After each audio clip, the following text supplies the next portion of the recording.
నమస్తే, welcome to BCN news. నా పేరు మానస. ముందుగా ముఖ్యాంశాలు.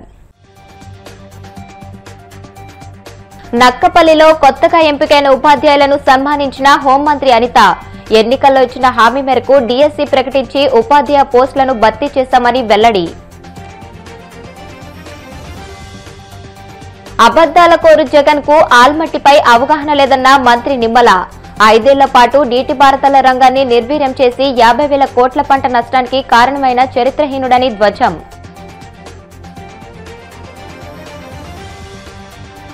ఒడిశాలోని గోపాల్పూర్ వద్ద తీరం దాటిన తీవ్ర వాయుగుండం. ఉత్తరాంధ్రలోని 3 జిల్లాలకు రెడ్ అలర్ట్ జారీ చేస్తూ వాతావరణ శాఖ హెచ్చరిక.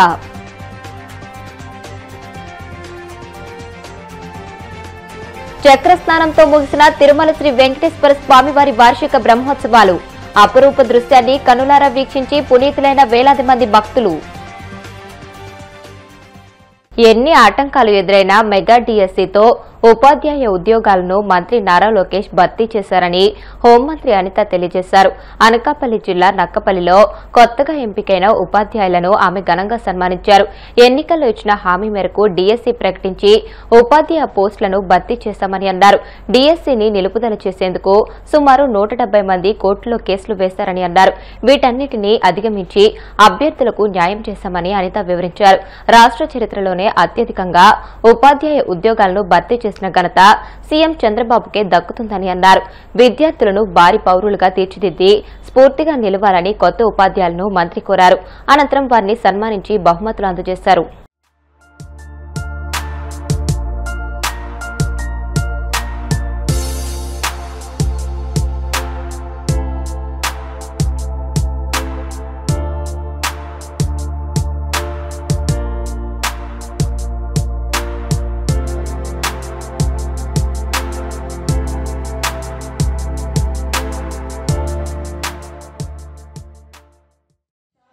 మనుషుల జీవితానికి చదివించుకుంటారు. చదువు ఎలా చదివిస్తారంటే చాలా మంది తల్లిదండ్రులు కొంతమంది ఉద్యోగాలు చదివించుకుంటారు, ఎవరి స్థాయికి తగ్గట్టు చదివించుకుంటారు. కూలి పని చేసుకునే వాళ్ళు కూడా తమ బిడ్డల్ని ఆ వృత్తిలోకి రాను. కంపల్సరీగా నా పిల్లోడిని ఎంత కష్టమైనా నేను చదివిస్తాను, ఆ చదివించిన తర్వాత వాడు మంచి ఉద్యోగం తీసుకొస్తే ఆ ఉద్యోగం జీతం డబ్బులు తీసుకొచ్చి మీ నాన్నకో మీ అమ్మకో ఇస్తామంటారు. మాలాంటి జీవితం కాకుండా వాడికి ఒక మంచి జీవితాన్ని ఇవ్వాలి, వాడు మంచిగా చదువుకొని మంచి ఉద్యోగం చేసుకుని వాళ్ళ పిల్లలు మంచిగా బతకాలి అని ఒకే ఒక కారణంతో తల్లిదండ్రులందరూ చాలా కష్టపడి చదివిస్తారు. ఆ కష్టపడి చదివించిన తర్వాత చదువుకున్న కొడుకు కళ్ళ ముందు తిరుగుతూ ఉంటే కనీసం ఆ రోజు మీరు కూలిపోయినా నేర్పించలేదు, ఈరోజు ఏ ఉద్యోగం సద్యోగం లేకుండా ఖాళీగా తిరుగుతున్నాడని చాలా మంది తల్లిదండ్రులు అనుకునే సందర్భాలు ఉంటాయి. కొంతమంది గవర్నమెంట్ ఉద్యోగం గురించి రాత్రులు పగలు కష్టపడి కొన్ని సంవత్సరాలుగా జీవితాన్ని ఆ కాంపిటేటివ్ ఎగ్జామ్స్ బుక్స్ తిరగేసేసరికి సరిపోతుంది. అటువంటి పరిస్థితి నుంచి ఒక్కసారి ఉద్యోగం వస్తే నిజంగా ఆనందం ఎలా ఉంటుంది, ఆ తల్లిదండ్రులకి నిజంగా కళ్ళంటే. ఇందాక దుర్గారావు చూశాను, వాళ్ళ అమ్మాయి అపాయింట్మెంట్ ఆర్డర్ తీసుకునేటప్పుడు అతని కళ్ళలో నీరు తిరిగింది. అంటే అది కష్టానికి వచ్చిన ఫలితం కింద భావించే పరిస్థితి. అటువంటి సందర్భంలో ఎన్డీఏ కూటమి స్టార్ట్ అయినప్పుడు మేమందరూ కూడా ఎలక్షన్ క్యాన్వాసింగ్కి వెళ్ళేటప్పుడు చాలా ఎక్కువ మంది లోకేష్ బాబు గారు పాదయాత్ర చేస్తున్నారు. పాదయాత్ర చేస్తుంటే ఒక బజ్జీ కొట్టుకున్న అమ్మ దగ్గర ఒకసారి కూర్చున్నారు సార్. నేను అడుగుతున్నా, ఆవిడ బజ్జీ చేస్తుంది, ఏం చదువుకున్నారు పిల్లలంటే డిగ్రీ లేని బాబు, ఒక అమ్మాయి బీఈడి, ఒక అమ్మాయి ఎంఎస్సీ. ఏంటి నీకు ఏం కావాలని అడిగితే ఏం అవసరం లేదు, మీకు గవర్నమెంట్ వచ్చిన తర్వాత మా పిల్లలకి ఉద్యోగాలు ఇప్పించండి అని ఒకే ఒక మాట అడిగారు. ఆ ఒక్క మాటకి ఆయన మేనిఫెస్టోలో 20 లక్షల ఉద్యోగాలను చెప్పి పెట్టుకుని దానికి మొట్టమొదటిగా మెగా డిఎస్సీని ఏర్పాటు చేస్తానని చెప్పి ఆ రోజు మీకు తెలుసా, ఈ మెగా డిఎస్సీ అనౌన్స్ చేయడానికి చేసిన తర్వాత మీరు అపాయింట్మెంట్ ఆర్డర్ చేతిలోకి తీసుకునేటంత వరకు కూడా కోర్టు కేసులు ఎన్ని పడ్డాయో తెలుసా మీకు? 140 కోర్టు కేసులు పడ్డాయి. నిజంగా ఒక యంత్రంలో పనిచేశాడు, మైండ్ పెట్టారు మహానుభావుడు. నాకైనా చిన్నవాడే కానీ మహానుభావుడు అన్నారు లోకేష్ బాబు గారు. ఎందుకంటే ఆయనకి ఏంటంటే నేను మెగా డిఎస్సీ ఫస్ట్ సిగ్నేచర్ ముఖ్యమంత్రిగా ప్రమాణ స్వీకారం చేసిన తర్వాత మొట్టమొదటి సిగ్నేచర్ కూడా చేసింది కూడా గౌరవ ముఖ్యమంత్రి గారు ఈ మెగా డిఎస్సీ ఫైల్ మీద చేశారు. ఆ రోజు మొదలుకొని మొన్న మీ అందరినీ పిలిచి అపాయింట్మెంట్ ఆర్డర్ చేతిలో పెట్టినంత వరకు నిజంగా ఒక తపస్సు లోకేష్ గారు. ఎందుకంటే ఎవరు ఏ కోర్టులు ఏదేస్తారో తెలియదు. ఒక పక్క చూస్తే 16,000 మంది జీవితాలు, 16,000 మంది జీవితాలు అంటే వాళ్ళ కుటుంబం ఇంటూ 4 వేసుకున్నా కూడా ఒక్కసారి మనం ఆలోచించుకుంటే దగ్గర 70,000 మంది వచ్చే పరిస్థితి. అలాంటి మంచి ఆపర్చునిటీ మనం ఇచ్చేటప్పుడు ఏదో అంటారు కదా, దేవతలు యజ్ఞం చేస్తుంటే రాక్షసులు వచ్చి ఏదో చేస్తుంటారు. వాటన్నింటినీ జయించుకొని ఈరోజు మీ అందరికీ కూడా అపాయింట్మెంట్ ఆర్డర్స్ చేతిలో పెట్టారంటే ఆయన కష్టం మీకు తెలియాలనే ఉద్దేశంతో ఈరోజు ఈ సందర్భంగా నేను చెప్తున్నాను. చంద్రబాబు నాయుడు గారి తాలూకా ఉద్దేశం కూడా ఎలా ఉంటుందంటే, ఒక పక్క అడ్మినిస్ట్రేషన్ చేస్తుంటారు, ఒక పక్క అభివృద్ధి వెళ్తూ ఉంటుంది, ఒక పక్క సంక్షేమ కార్యక్రమాలు వెళ్తుంటాయి, ఒక పక్క ఉద్యోగ అవకాశాలు వెళ్తుంటాయి. మీకు తెలుసా, అత్యధికమైన డిఎస్సీ ఇచ్చిన ఈ ముఖ్యమంత్రి లిస్టు చూసుకుంటే చంద్రబాబు నాయుడు గారి దగ్గరికి రాలేకపోతున్నారు. బిఆర్ అంబేద్కర్ కోనసీమ జిల్లా రాజోలు నియోజకవర్గంలో మంత్రి నిమ్మల రామానాయుడు పర్యటించారు. ఈ సందర్భంగా రాజోలు కాటన్ పార్క్ దగ్గర వశిష్ఠ ఎడమ కాలువ ఏటిగట్టును పటిష్టపరిచే పనులకు మంత్రి భూమి పూజ చేశారు. అనంతరం ఆయన మీడియాతో మాట్లాడుతూ అబద్దాల కోరు జగన్ కు ఆల్మట్టిపై అవగాహన లేదని విరుచుకుపడ్డారు. 5 ఏళ్ల పాటు నీటిపారుదల రంగాన్ని పూర్తిగా నిర్వీర్యం చేసి 50,000 కోట్ల పంట నష్టానికి కారణమైన చరిత్రహీనుడిగా నిలిచారని అన్నారు. జగన్ ఆల్మట్టి గురించి ఎప్పుడు ఆందోళన చెందడం దెయ్యాల వేదాలు వల్లించినట్లుగా ఉందంటూ సెటైర్ వేశారు. ఆల్మట్టి గురించి రాష్ట్ర ప్రభుత్వం అంతరాయం లేని పోరాటం చేస్తుందని వెల్లడించారు.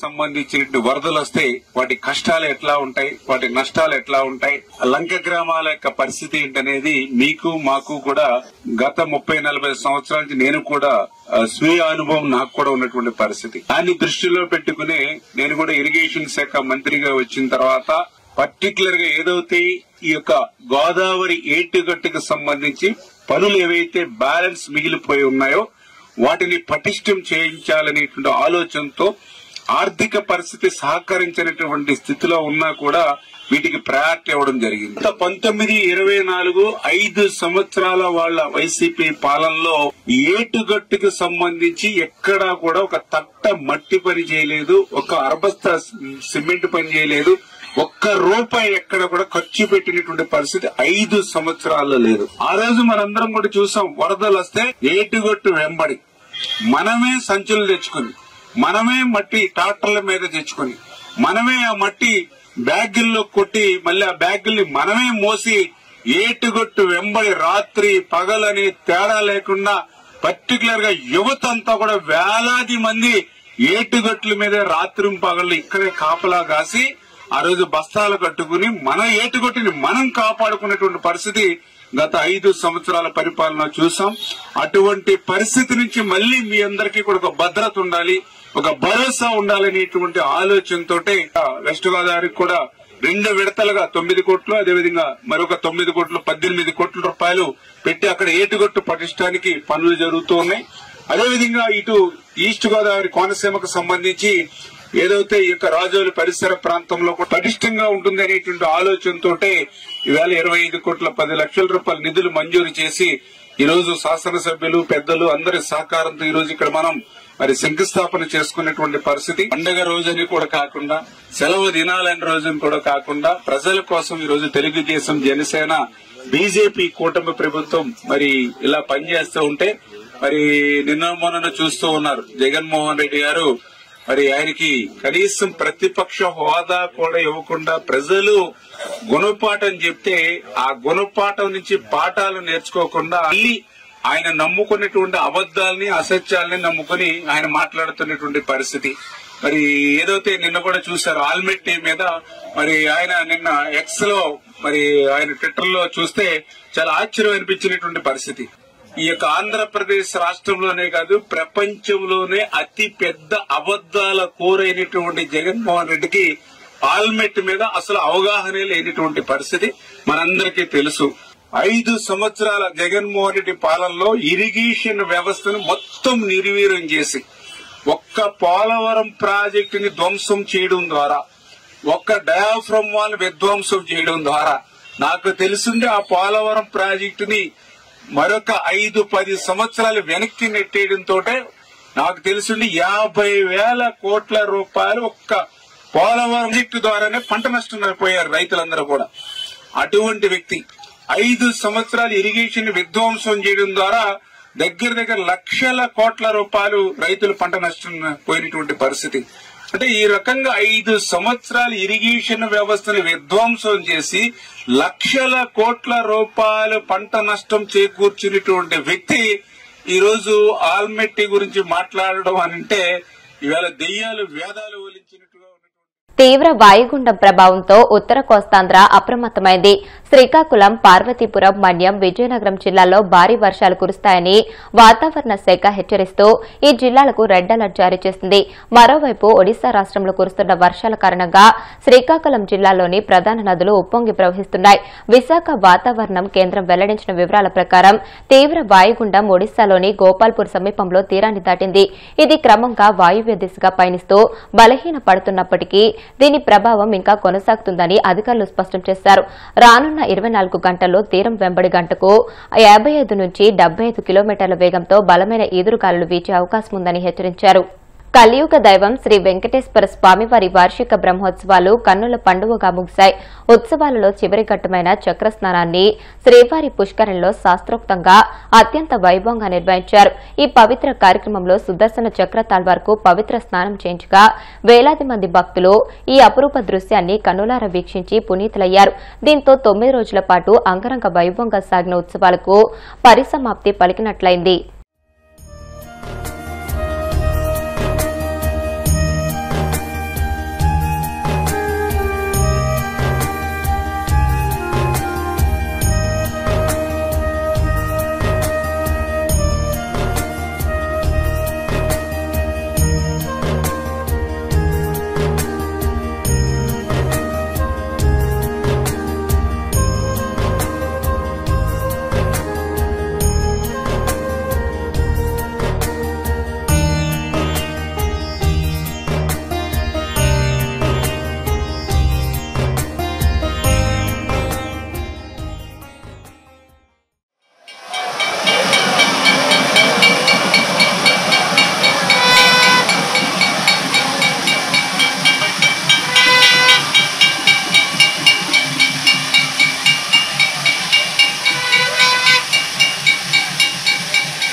ఇప్పుడు కాసేపు ప్రకటనలు.